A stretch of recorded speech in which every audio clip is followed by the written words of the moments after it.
Welcome back to Under Oath. Today we'll be interviewing singer, songwriter, and guitarist Don McLean. Don, can you hear me? Yeah, I can hear you. I was just listening to songs off your new album. Why don't you tell me a little bit about it? Well, it's all new songs, and I suppose you've heard American Boys. And that's just a fun song, about all the rock and roll icons. But what I like about it is it's American Boys invented rock and roll. And I think that it's a good thing to talk about that because America invented so many things. They've invented jazz, they invented blues, and they invented rock and roll. So we don't get the kind of credit as the creative that we are as Americans. So I like that. I just watched a video with you doing your song Starry Night with a cappella group named Home Free. How did that happen? Well, we did another one of American Pie, and it was the number one video for about 2 months on the Taste of Country, the country music video chart. So they are also on American Boys. They're on 3 tracks on the album, including the title track, American Boys. So they're the background singers on that. So yeah, it's been a nice association. And they wanted to do Vincent, so we did it, and people seem to like it. Now, you've had the opportunity to play all over the world. I mean, for decades. Does the stage change for you after a period of time? Are you like, okay, do you still get that same excitement, or has it been diminished, or is it even better? I would not. I don't think I've been very lucky to be able to do what I wanted to do.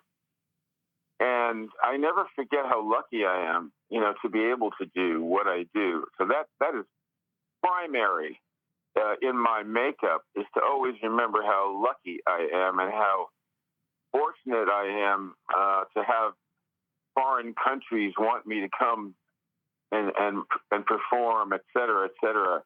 I think I'd be going down the wrong road if I became jaded about that. It's always an honor and it's always a privilege. And I have learned as a professional performer to always separate whatever it is that I may be going through. It happens to be something negative, to separate that from whatever I'm doing and not have it blend over into what I'm doing so that it affects that. That's what you have to do if you're a performer. I don't like girls and guys that get on stage and start moaning about their lives. The audience doesn't want to hear that. The audience pays their money to hear you take them someplace that they want to go, and it's not into your private life and your problems. They don't want to hear about that stuff. So, and then I find the most amazing thing is after all these years, whenever I make the effort to perform and I do the show and it's turned out well, I really feel tremendous. I feel really good physically, mentally, in every way. So it's quite it's medicine, really, for me. Yeah, I can understand that. I get the opportunity to do a lot. I get to do stand up. I write comic books. I like being around people. Most people don't realize the creative process is a lonely process. You do it alone. And when you finally get a chance to give it to the world, you're just hoping for a reaction. Now, you have this new album out and you've put a ridiculous amount of music out throughout the decades. What is your feeling when that song first hits? Are you looking for love, or are you just hoping people are like going, okay, just please like it? So what I feel is that each thing that I do is just another chapter that's added into the entire thing. I don't do throwaway things. I do things that matter to me, and so they all add up, to a totality. And hopefully, at some point when I'm not around anymore, people will be able to enjoy a whole lot of different things that I did um, and it won't be like the same thing over and over, or a similar thing. I do a lot of different things, probably too many different things, I suppose, but I don't think about it. I just do it. And this album is unlike any other album I've ever put out. It's a lot more rock and roll. It's a lot more powerful musically in terms of the sonic quality of the records, and it just rocks a whole lot more. But it's just how it turned out. I really didn't plan on that. It's just the way it ended up turning out. Since you mentioned the creative process about the ability, everyone has a different way of doing it. Some people start with the melody, some people start with the songs. I assume that's all over the place for you. I mean, do you have a specific method or does it just come to you? Well, you can see what I'm talking about when you ask me about the album, because if you now, as you look back and you talk to me, you have Dreidel and Wonderful Baby, and Since I Don't Have You, and Castles in the Air, and I Love You So, and Vincent, and American Pie, and they're all different. So this stuff all adds up, and not, and then there's a whole lot of other stuff that's on the same level as that, but it's just and it gets you know played all over the world. People play the albums and the album cuts and the different things that I've done. So it all adds up, and that's the thing. You want to have depth to what it is that you do, rather than just try to. I never tried to replicate a song. I never tried to be, do things that I thought people might expect from Don McLean. Because I don't know what to expect from Don McLean. I'm just the pure instinctive individual, and you know, I'm not a trained musician at all. I don't read music or write music. I sing my songs into the tape recorder, and that's where I how I put my melodies down, and then once I get the form of the song, you know I I, I write it, but there's a whole lot of different ways to go about this, and there are a lot of well trained musicians: Billy Joel, Elton John, Paul McCartney. These people are really good musicians. They play the piano. They understand music theory. I don't. I just kind of make this stuff up and hear it. So I'm a little bit different than that. I was reading something the other day by by Gene Simmons from Kiss, and he was saying that because of the music industry now, because of the way we don't really put out albums like we used to, that we will never have these superstar bands anymore, the superstar talent. I mean, where we remember them for decades. I mean, how do you feel about that? Well, you just have to accept it. You can't really rail against things not being like the past. It's fortunately, for example, the same company that's putting out my new album, American Boys, the same company is re-releasing 15 albums that I own, that I have put out in the last, 40 years. And they're releasing them on vinyl and on CD. I'm really excited about that. And, it's just, I'm going to have vinyl copies of a lot of these records that I've put out through the years. And but you just can't go back. You're not going to have the America of the 1950s. You're not going to have the America of. You're only going to have the America that you have today, and there's a lot to be said, because there are young people out there that don't know anything else, and look at them turning out for these major stars now in these events that they put on. So show business is very much alive and well, and the audience is getting the songs they want somehow. I don't understand how it works. Um, and a lot of people don't understand how it works who try to break into the business. But I say, if you play the guitar and you sing, then you should study Ed Sheeran. And if you dance and you sing and that whole thing, you should study Taylor Swift because they are killing it, and they know how to do it. When I hear your music, and it's always something that everybody sings the minute the song comes on, no matter how old people are. I was talking to my daughter who's 18, and I brought up that I was interviewing today, and when I said American Pie, immediately she said your name. And I mean, how complimentary is that when you're talking about a teenager, 4 or 5 decades removed, knows you and your music. I just don't know what to say.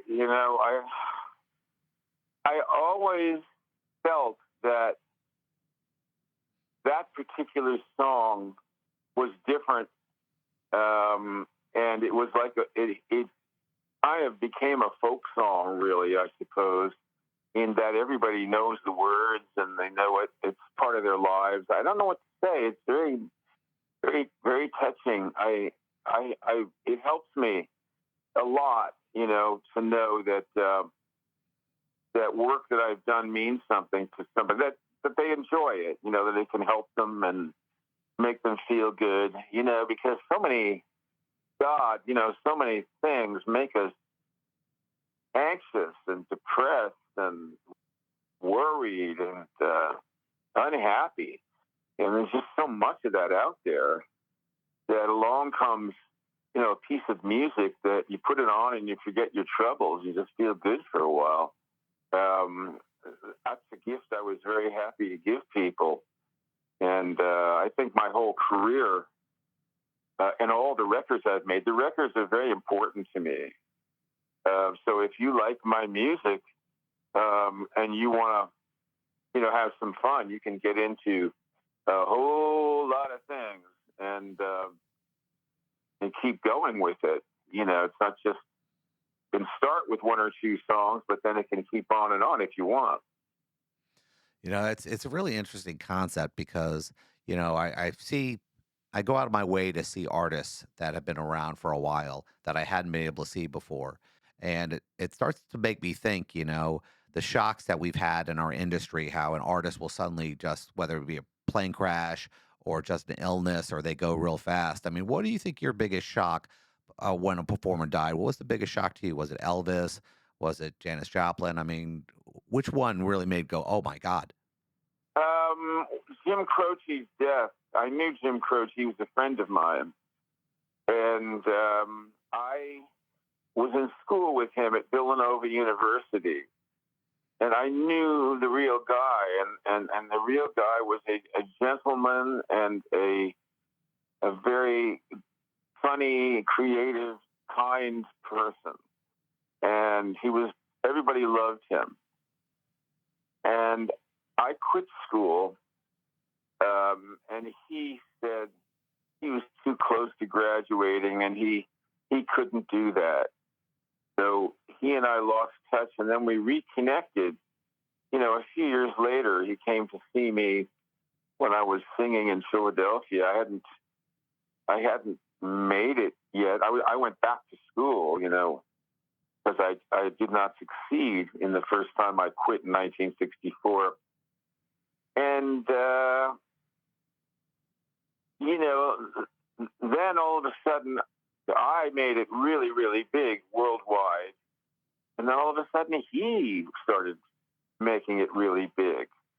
And, he was a guy who knew how to make hit records. I did not know how to make hit records. I just had some luck with an album that, had a lot of my kind of songs on there, very different from other people. He knew how to make hits. So he would have had an amazing career that would have gone higher and higher. And on top of that, he was comfortable and in interviews and on stage. He was very smart.